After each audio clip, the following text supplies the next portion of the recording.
Panay Guimaras Negros Bridge madayon na sa masunod nga tuig sunod sa Department of Public Works and Highways. Mga residente sa isla sang Guimaras ginkalipay ang development sa proyekto.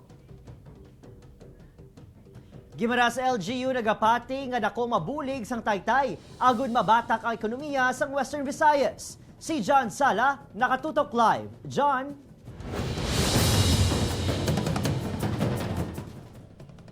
Said Kate Adrian, ginaabi-abi sang bugos nga Western Visayas ang maayo nga balita nga ang handom nga makonekta ang Panay, Guimaras kag Negros Occidental ang madayon na gid suno sa DPWH. Madugay na nga handom sa mga taga-Western Visayas ang taytay nga magakonekta sa Panay, Guimaras kag Negros Occidental. Pila sa nakita ang bintaha sini ang matawhay nga pagbiyahe sa mga taga-Guimaras. Pareho kay Leo Bert nga isa ka construction worker nga adlaw-adlaw nga nagapakadtubalik sa syudad sang Iloilo kag Guimaras. Mas bintaha ka guro-guro ay may sakyan taway mo kontra sa mapambot ko hindi. Si Maria Rosa naman ginakabing nga luwas sa mas mahapos, mas hilway ang pagbiyahe kung mahuman ang taytay. Tinda ko kay nga bulig para nga hindi mabudayan ang mga tao.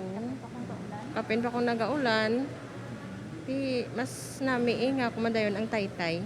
Sandam naglanggin kasubo sa kadamaan ng impormasyon nga ang 180 billion pesos nga proyektong hindi madayon tungod sa kakulang sang pondo apisan na natapos ng feasibility study.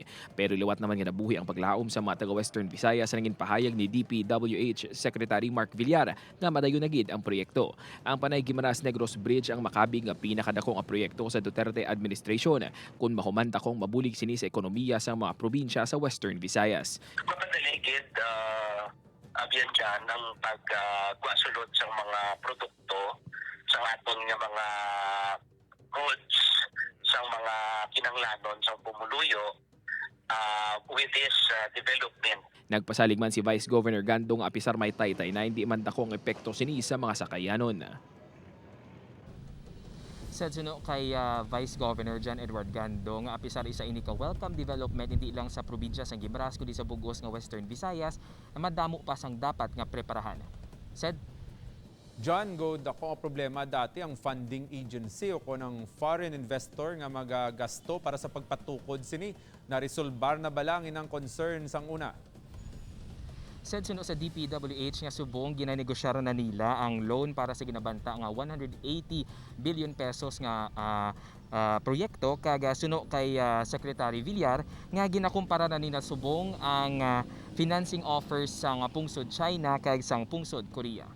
Said Kabay, madayon na gid man ning ginahulat-ulat nga taytay. Madamo ka salamat, John Sala.